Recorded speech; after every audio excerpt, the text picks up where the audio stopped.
everyone. My name is Katie Olson. I am Director of Special Editorial Projects here at Luxe Interiors and Design. And today we are in for a special treat. If you've been following us, you know that we have a really increased focus on wellness. We launched our Wellness Summit earlier this year. And today we're going to be talking about biophilic design with two absolute leaders and rock stars in this area. We have Marie Flanigan, who is a noted interior designer, joining us, along with Robbie Kelley, who is our representative from Sierra Pacific Windows. And we are going to be talking all about bringing the outside in. So, welcome, Marie and Robbie. Thank you for being here. Thank you so much for having us. Good morning. Good morning. Everyone is so well lit. It's perfect considering our conversation today. So I'd love to jump right in. I'm going to ask Marie first. What is your approach to biophilic design? So for the folks who are uninitiated, let's walk through the concept because it's gaining a lot of traction. We saw that at our summit. Obviously, we're all really well lit. We're experiencing these benefits of light and air and a new connection to nature, especially over these last 2 years of being maybe indoors a little more than usual thanks to COVID. So why don't you walk us through, Marie? What's your approach? How do you integrate biophilic design? Well, biophilic design to me is just really all about connection to nature and connection to the outdoors. And, you know, my design aesthetic from early on has always really been influenced by nature, whether it's color palette, texture. And then just to me, the most glamorous thing you can do to any space is introduce natural light and introduce windows and light filtering capabilities. So that's always just been something that's really influential in my work. And, I think as you've already pointed out, I think we've all just become so much more aware of the need for that in our lives, the connection to outdoors, especially when we live in the city and we're indoors a lot, how to grant that connection to our everyday life. Even we're seeing even like light bulbs being introduced into our work that have the circadian rhythm. So just finding every opportunity to bring us back to our roots and to nature. Absolutely. And so, Robbie, you're the sales director for the South Central region. And I'm wondering if there are specific things that you're also seeing in your role at Sierra Pacific Windows. You know, I think Marie said it really, really well, bringing, the outside in. Today we're seeing designers really pressing the envelope of maximum sizes. Everybody wants as big of a window and certain aspects that they can possibly get because the more the natural light and just that feeling of almost the outside being inside with you at that same time is really where we're seeing designs go. Architects and designers just do a fantastic job with maximizing the space to, I guess, get as much light as possible in that particular part of the house or home.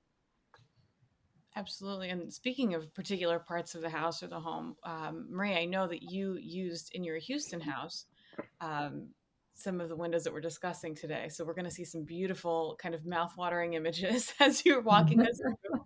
But how did you achieve these looks in your home? How did you bring all this light inside? How did you work together? Gosh, it was such a fun process. But while I'm an interior design by trade, I do architecture for my own home and my own projects. And my background was I came from architecture. So I really approach all of our projects from a really kind of architectural and technical point of view.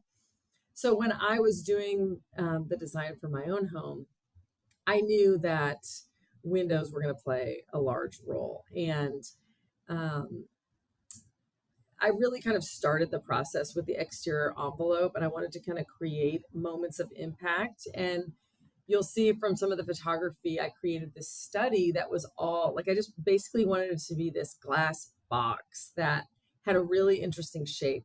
I live in a historic part of Houston, so the lot sizes are very small, and all the homes are really close together. It's a very walkable outdoor type of neighborhood, but just not a lot of space. So to me, not only was it important to get the outdoors in, but then how do you maximize the views that you do have and how do you kind of control the light? So I really wanted to kind of incorporate this glass box onto the front facade, which was a really important um, kind of impact feature to the home. And not only did I have these kind of interesting shapes and triangular shapes and different oval shaped windows throughout the home, but I have several series of bay windows. And just talking about bio design and wrapping yourself in light. I created these bay window moments where like either the tub is sunken in and you're like kind of wrapped in the outdoors, or, I created a different place where sofas are kind of tucked into these bay windows to really you're just kind of wrapped in light. And Sierra Pacific just offered me all the opportunities and abilities to do that, and just the customization alone was incredible. And kind of going back and forth with shop drawings and recommendations. I have a mixture of what's called like curved windows and then cased windows, which is kind of where you delete the wood casing around. Curved is where you delete the wood casing around the window and you just have a sheetrock return. So I had all these different scenarios throughout the home, and just kind of really worked in depth to make sure all those orders were perfect.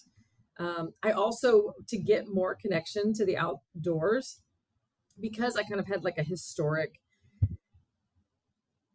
inspiration to the architecture, I wanted a high amount of divided light, so like a lot of like divisions in the glass, but I wanted those divisions to be super thin. And the Sierra Pacific product offered me, I think it was called like the putty option. And so, there was just so many different ways that we customized the specific product of the window. I could honestly talk a long time about all of those things. Not to It's mention, gorgeous.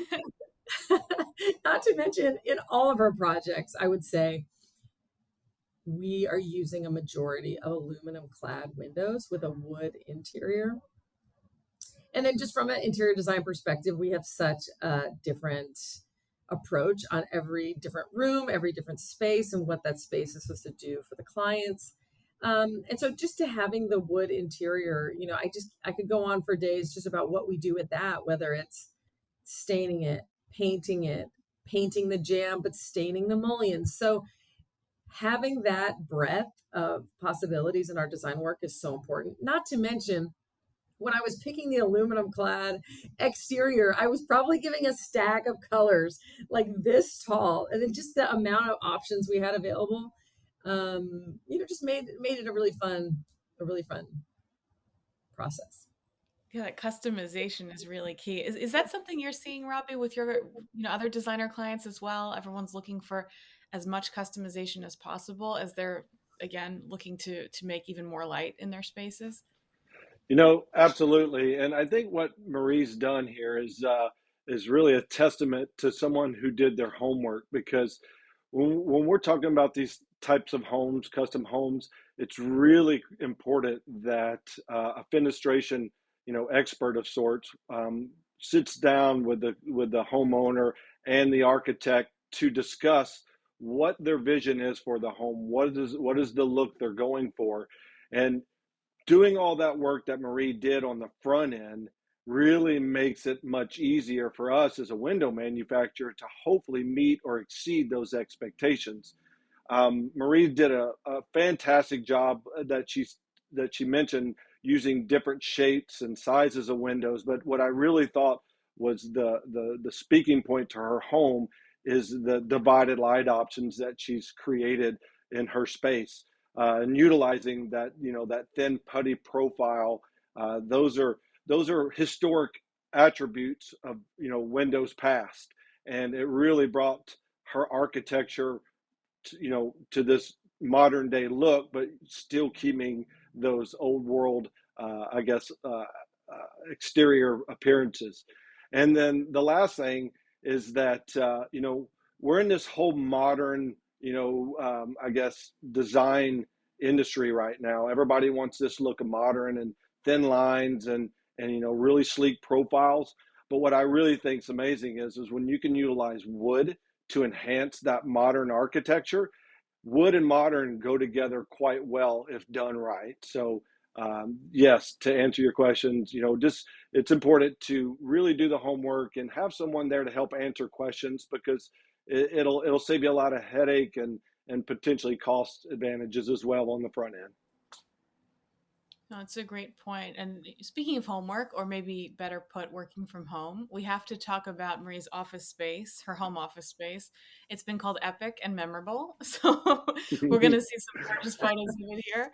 But you designed this, Marie, and obviously you two work together on this. Tell us about some of the benefits of having this kind of natural light in this space, especially in a space that's being used for work. What are the unique benefits there? Well, a funny story about actually designing this space. I had first approached the floor plan in kind of a more traditional way where you would like enter the study off the front and foyer area, and it would kind of be concealed from the rest of the home. But my husband and I were actually like walking the framing as we're putting in these incredible, 14-foot high, beautiful windows, allowing so much natural light to come in. And this is, I was talking about how the homes are all really close together. This is one of the areas, because we're on a corner, that really allows for a view, allows for you to see the nature, see the trees. So we just changed the floor plan on the spot. And I was like, you know what, instead of coming through all by yourself off the foyer and kind of being alone in this room, we decided to completely rearrange the floor plan and completely open it up to the living room because it was just too beautiful to keep secret. We wanted all this natural light, you to experience it from the living room, experience it from the kitchen. And it just floods light all through really the first floor. And you're able to kind of enjoy it even when you're not enjoying the room. And this has really become a space for my whole family to use because it is open to the other areas while still feeling by itself. So it's a place to get away and just do some emailing. It's where my oldest son does a lot of homework, so that he still feels really connected. And just the way we integrated the stain on the wood interior with this paneling that kind of disappears up into the ceiling with like a floating sheetrock ceiling, to me is just a really impactful, peaceful, calming space for us. I love that concept of it being available to the whole family too. So how do you see light being used moving forward? Do you think more and more people are just going to be kind of embracing these floor to ceiling windows, views allowing? How do you kind of see the way we use light as interior designers and architects changing over the next few years?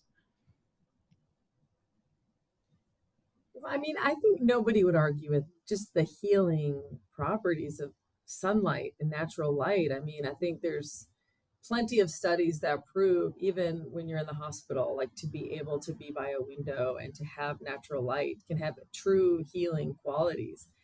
And I think we're just becoming, maybe a little thanks to COVID or a lot thanks to COVID, we're becoming so much more aware of that in our own homes and in our architecture.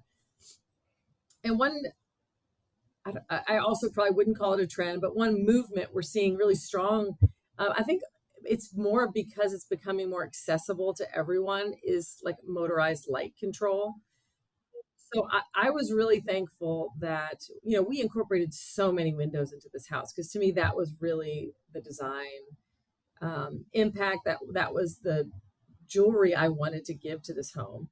But golly, to go around and open up every single window every day just really isn't always an option. Sometimes it just, you just leave all the window shades down all the time.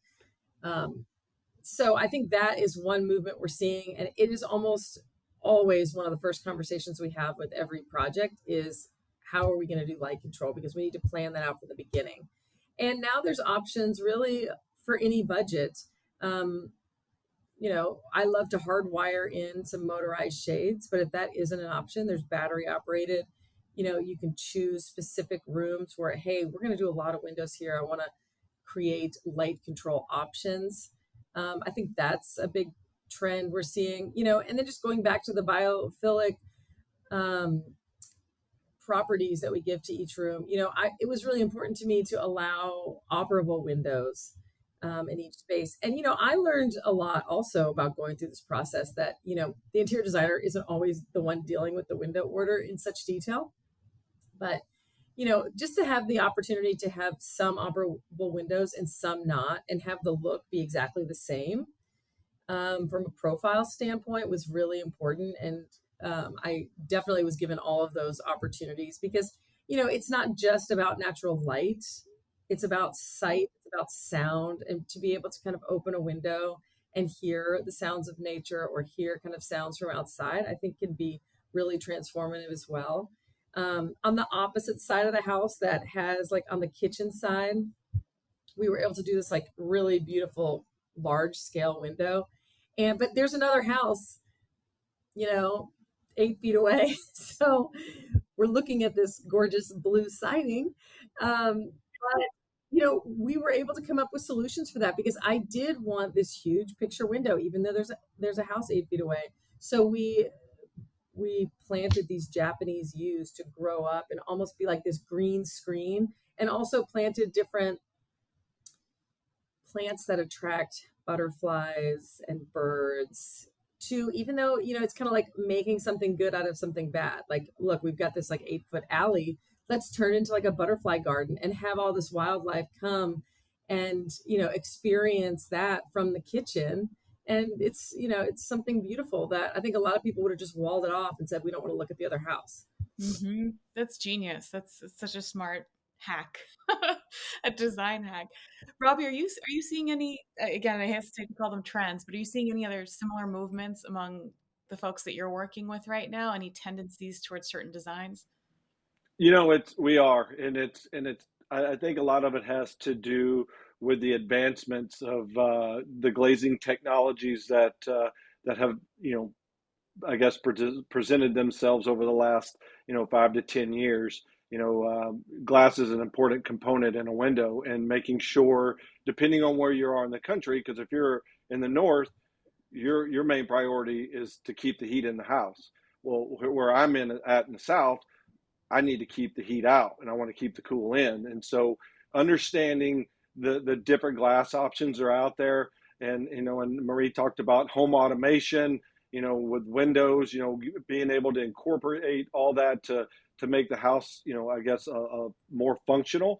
But utilizing the right window products for the right application is really, I think, a critical piece to this home being, I guess, more comfortable, and bringing in that light in a way that makes everybody feel warm and fuzzy. That's kind of that whole biophilic design. It's like you walk in a room with lots of light, everybody's going to feel happy. You walk into a room that's somewhat shaded or dark, then there's not that same I guess response that you get from it. So to answer your question, yeah, we definitely are seeing lots of new advancements and the ways to utilize bigger windows and doors, because that's the way the industry is going, and I don't see it really going backwards. There's always going to be the option to downsize, but let's face it, everybody for the most part wants bigger and more light in their homes.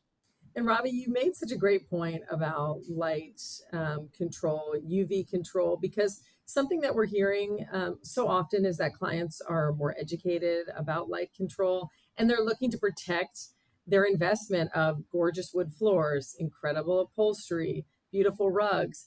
And just the fact that you guys are able to offer sun control, UV ray control to help protect these items and these investments, I think mean a lot to people, and people are looking for that in their custom homes today. Yes, absolutely. Like I mentioned before, the advancements and glazing allows us to do different coatings on the glass that knock that UV light down to help protect all the things that you mentioned. And as a company, one of the things I failed to mention and that I think is quite important is our vertical integration. We uh, we not only plant the seeds, but we have over 2.2 million acres of timberland. So from literally from seed to finished product comes all within under our own umbrella. And why is that important? Is because from a quality control standpoint, from really making sure from an environmental standpoint, we're being really, stewards of the industry, and from a carbon sequestering standpoint, we kind of lead the industry, I would like to say, because of our commitment to the environment, to our timberland, and all the stuff that goes into making sure that timberland is I guess going to be around for generations to come is really our main goal, because without that timberland, we're not a wood fiber company, and we understand the how important it is to future generations. I love that you brought that up, Robbie, because without biophilic design options, designers and architects, it's very difficult to make those kinds of environmentally conscious choices. So the fact that you're giving us these options means a lot. It actually can create a lot of different choice for designers. It's not just beautiful, but it's very environmentally friendly. Yeah, absolutely. And as a designer, we're looking for brands to partner with who not only have been around for a really long time and have proven the product and proven the design, but also that are doing incredible, inspiring things for the environment that are beyond sustainable. Thank you both for being here. It's been such a pleasure. Am fully inspired, and I'm sure our listeners and our viewers are too, for how to add a little bit more light, make things a little bit brighter. So thank you for being here.